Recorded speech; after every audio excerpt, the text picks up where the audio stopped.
Hi, I'm Jennifer Fowley. Welcome to an all-new season of Exposed.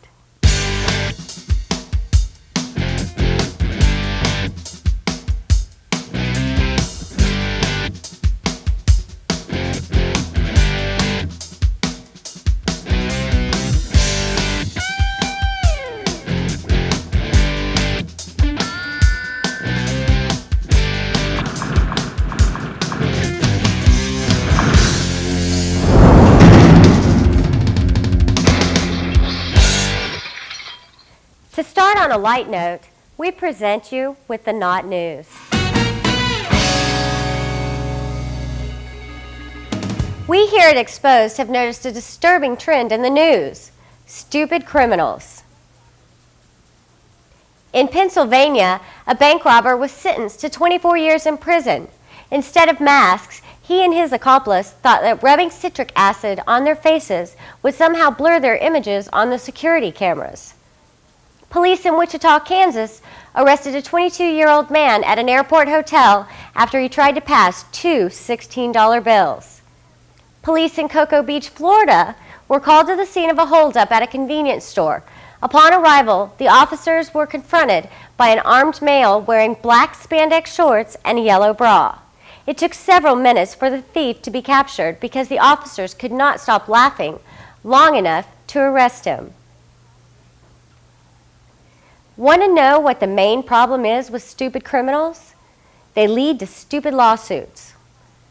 A bus carrying 5 passengers was hit by a car in St. Louis, and by the time the police arrived, 14 additional pedestrians had boarded the bus and begun to complain about neck and back pain.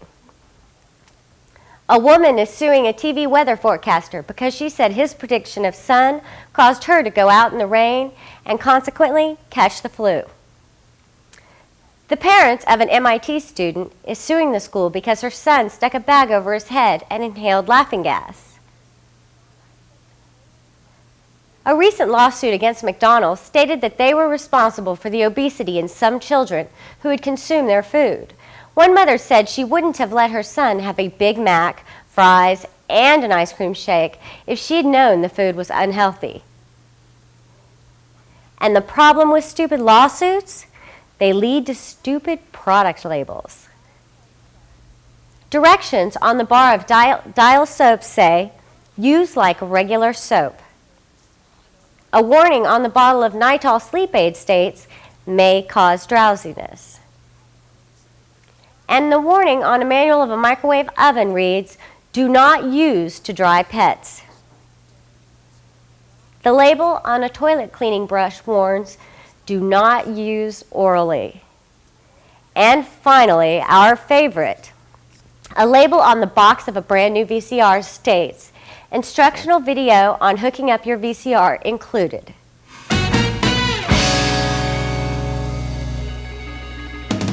Now for something a little serious but fun. Exposed went out to Palomar Airfield to meet a group of devoted hobbyists whose passions reach the skies.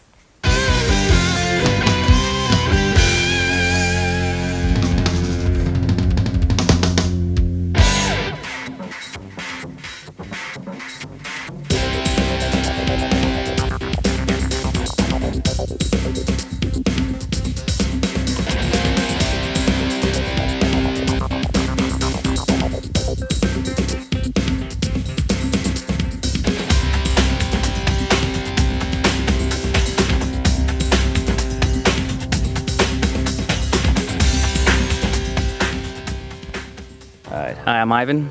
Hi, I'm Domingo, and we're here at The Palomar RC Flyers Airfield out in Temecula, where we're going to meet the RC Flyers and see what they do. So, let's go check it out. Let's go check out what RC flying's all about, huh? Let's go.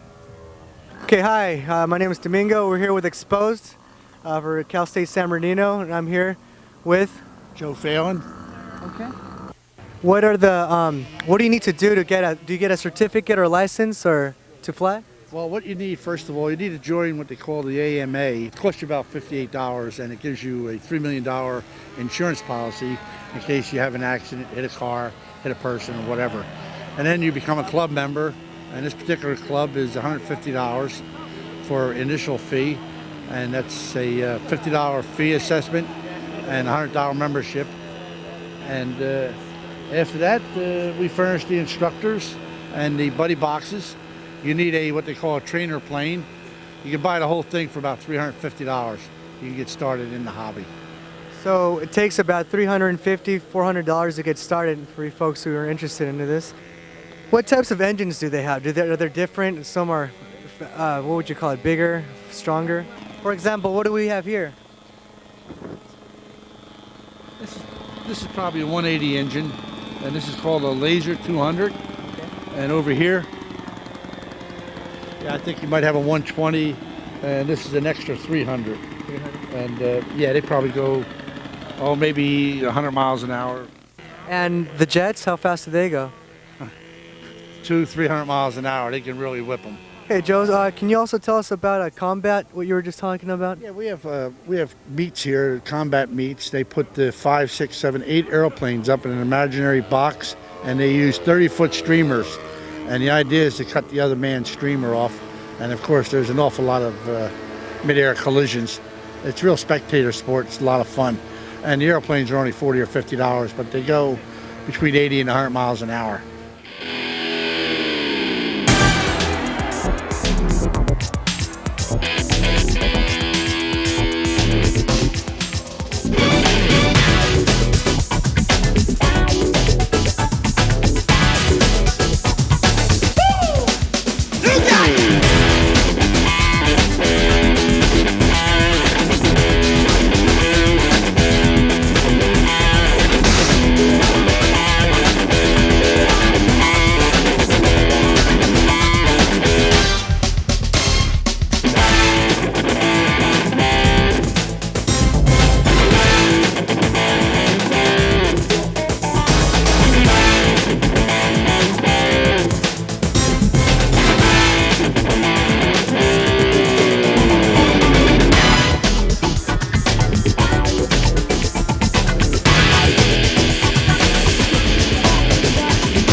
My name's Curtis Gitteringham.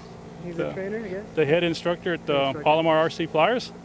And we're going to Cool. do a lesson here. Okay, let's check it out.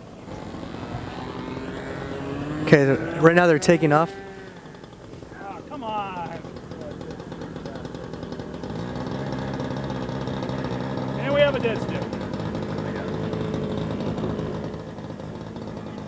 So I guess something went wrong right now. We lost the motor.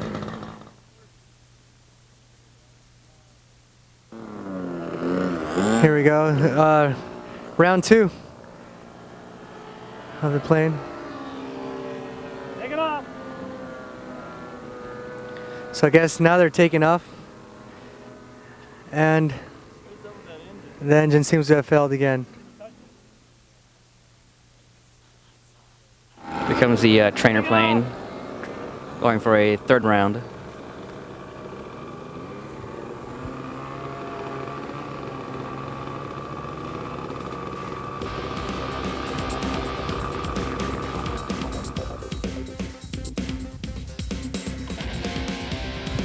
It's a lot like defensive driving here. You have to pay attention to everything around you.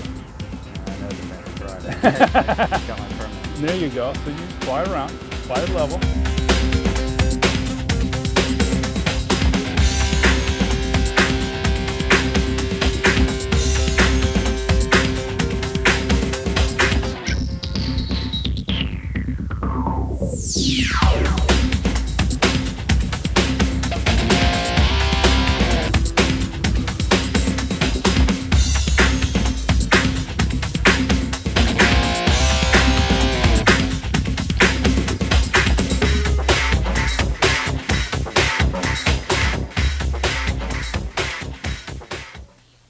Whoever said RC toys were only for kids were completely wrong. We'll be right back.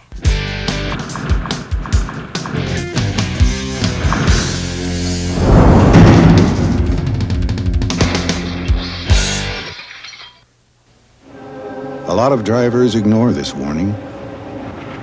Almost every 90 minutes, one of them is hit by a train. Exposed. Here's my chance to be on TV. 2, 1. Welcome to Exposed, the show with the best entertainment. Cut. How's it going? Ivan! Am I late? What are you doing here? I'm here for the show. What show? Why are you being such a pest? Can't you see we're shooting the promo here? Don't listen to her. I don't care what she says. I'm going to be on the show as much as I can. Ivan's coming in our second season.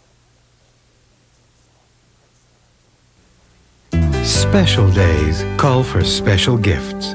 So why just give a present when you can give a piece of the future? When you give U.S. savings bonds, you show you care today and tomorrow.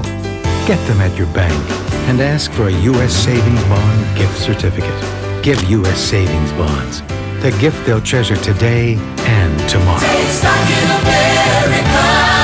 U.S. savings bonds.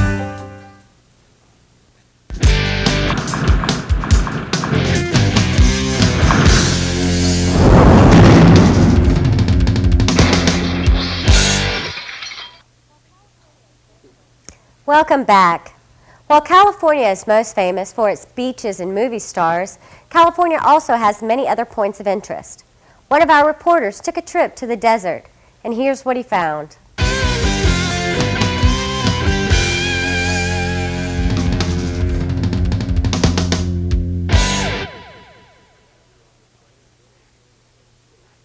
What we have here on this site are the oldest known stone tools within this part of the world. And we've been quite controversial because of it, because most archaeologists and anthropologists did believe that a tool-making man was in this part of the world much before 12,000 years ago. Now I have some examples of the tools over here on the bottom shelf. And as you can see, they're still quite rudimentary, and this human wasn't very far along in his tool-making history. In fact, he didn't even make projectile points. We think that this human was probably basically a gatherer scavenger, not much of a hunter. He probably went after small game like rodents and probably got fish out of the huge lake that was out here in the valley.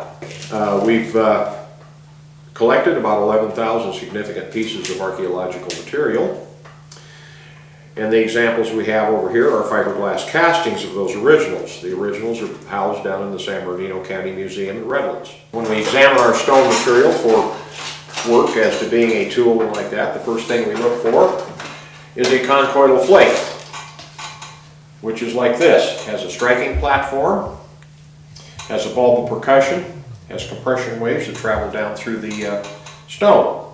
And we attribute this stone type of flake to the hand of man because we found that nature only provides about 10% of the force required to make a flake like this. And in a lot of cases, we find on some of our stone tools that this platform here has been prepared by abrasion or chipping. Now, back in the early days when we were first working here, Dr. Louis Leakey was our director, and Dr. Leakey was quite famous for his work in Olduvai Gorge in Africa. And he gained interest in the site through Dee Simpson, who was our director after Dr. Leakey died. Or she was director of archaeology at the San Bernardino County Museum. She took some tools and materials that were collected here on the site by Rittner Sales and John Kettle and a few other people. Rittner Sales found the first surface tools in 1942.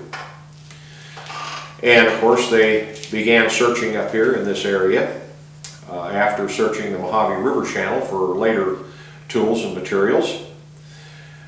Say the Mojave Indians or probably some Paiute like that.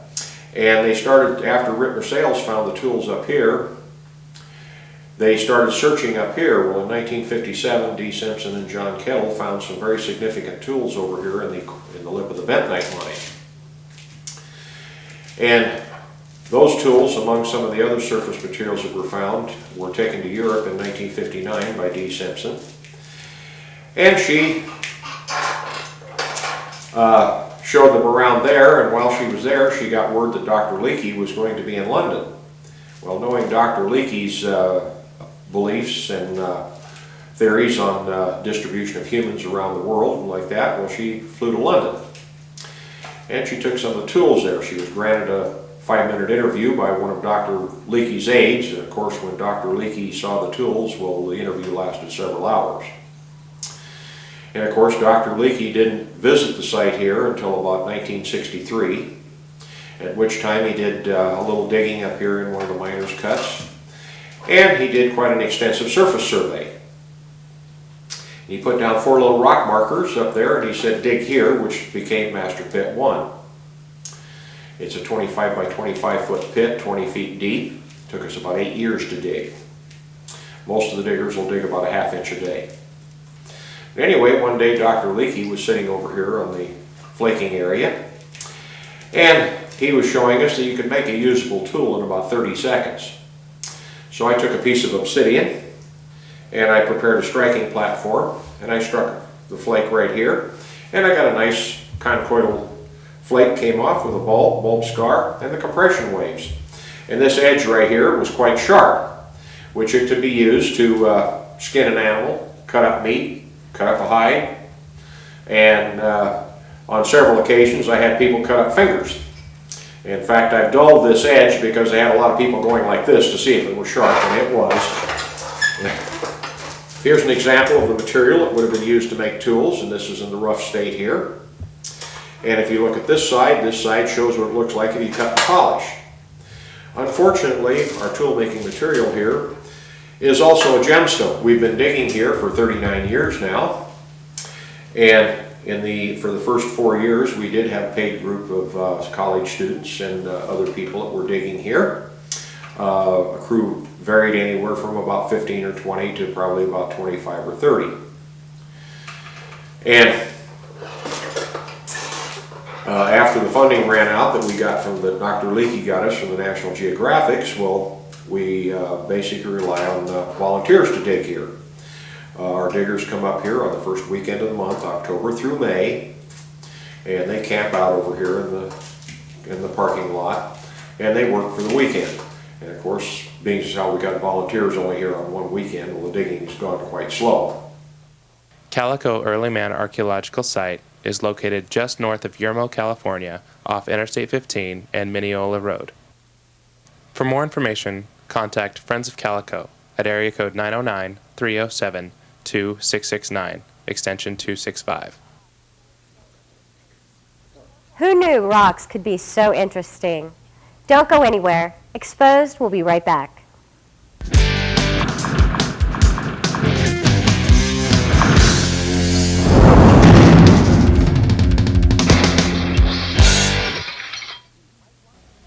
Hi, I'm Piper the Owl. Be pipeline smart, be pipeline safe. You might fly over all our 200,000 miles of pipeline and never find a leak. But if you did, a sharp eye would spot a spill, a cloud, or vegetation that didn't look right. You might smell something unusual or hear a strange sound.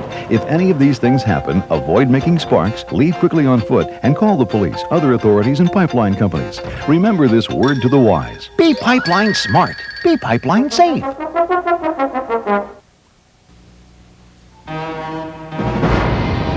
Change. It's coming faster.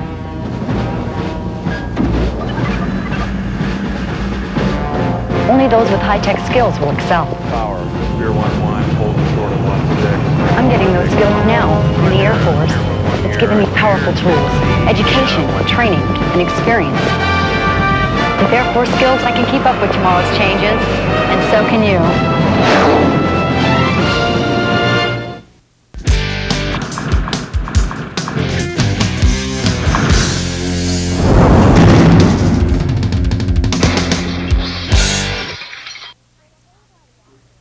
Welcome back. When a hang gliding accident placed Marilyn Hamilton in a wheelchair in the mid-1970s, she faced her challenge by starting her own company and building a better wheelchair. Then in 1991, the same vision that launched Quickie Designs Incorporated gave birth to Winners on Wheels, an organization that shapes and reframes the environment for kids in wheelchairs.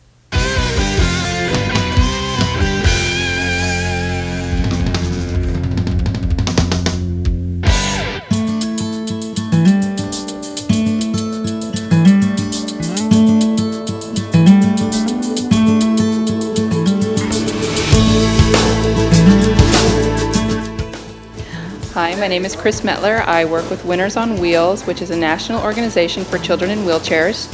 It's based on the Scouting model and it's volunteer-led. We are in 17 states in 25 cities across the country. Today we came to the San Bernardino Circle in California to put on a science camp. We came to the San Bernardino Circle to share with them our new science camp activity book, which was based on 6 spokes like a wheelchair. It had 6 sections. The first section about seashells, another about planets. We're encouraging the circles to continue on with this science theme and go to planetariums, visits with the beach, maybe go to aquariums. We did an activity today called the Shell Game, where we taught the children the difference between feeling something and seeing something. And they would go in and feel starfish, see what it feels like, and see if they could match it on a form with what it looked like. We did a Science Jeopardy game where children were asked questions and to see if they already knew the answers or not. Amazingly enough, they knew more of the science questions than we did. We did a lot of planning and they knew all the answers already. And then we did a game, actually not really a game, an activity on amoeba, where the children learned about cell walls, mitochondria, organelles, the nucleus, and we spoke about the different types of cells in animals. Then we talked about our Get in the Game CD, which is a module that can be used online. It's got Cody Unser. She is the daughter of Al Unser Jr.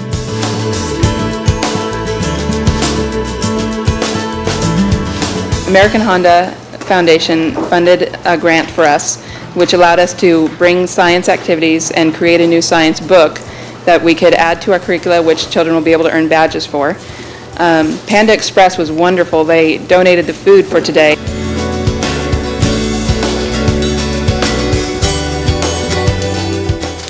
Hi, my name is Michelle Johnson. I am the circle leader for the San Bernardino WOW Circle. And today happens to be our 1-year anniversary of the San Bernardino WOW Circle. And WOW, of course, stands for Winners on Wheels.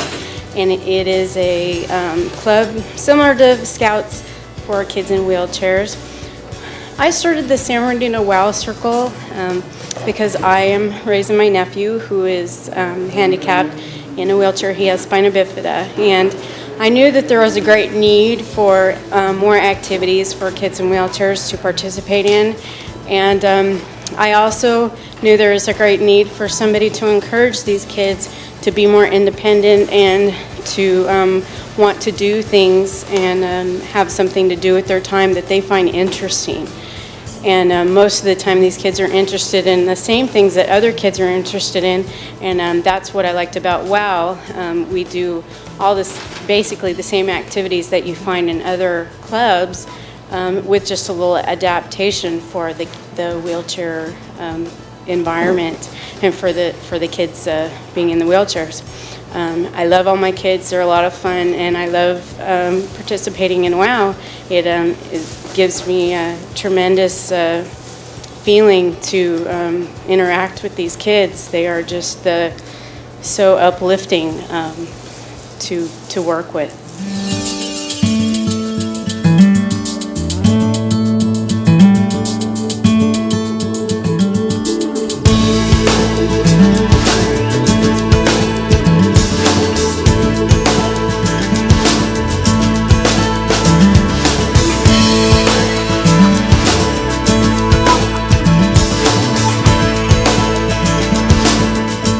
I'm always looking for more members and also for volunteers to help out. It's kind of a lot to handle, and anybody that's willing to volunteer and help out, we can always use the help. And I'm also always looking for sponsors to donate for our field trips and activities that we'd like to do other than our regular meeting place. We meet right now at the Center for Individuals with Disabilities in San Bernardino. It's at 8088 Palm Lane. Our group meets every second and fourth Saturday from 12 to 2.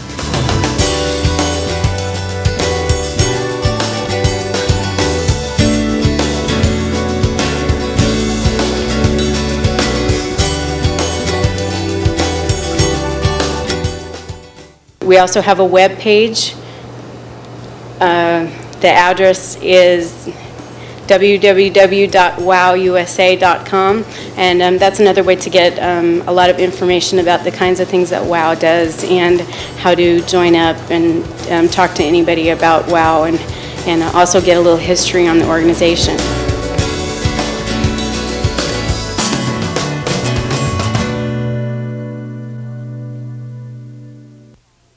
Wow, those kids were really inspiring. Recently, Ivan went out in search of some budding musical talent right here at Cal State San Bernardino. The results might shock you. You ever heard of American Idol? Uh-huh. I'm with San Bernardino Idol.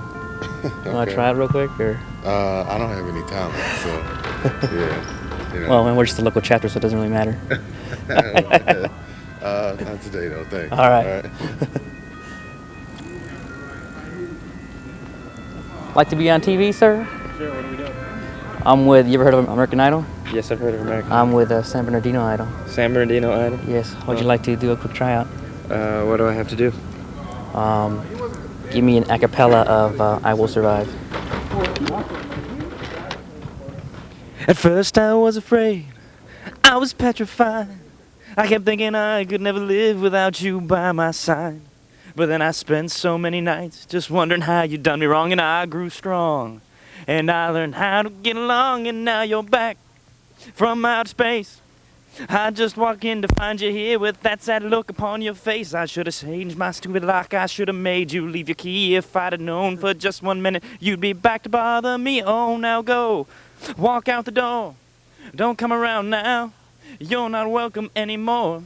Weren't you the one who tried to break me with his eye? Did you think I'd crumble?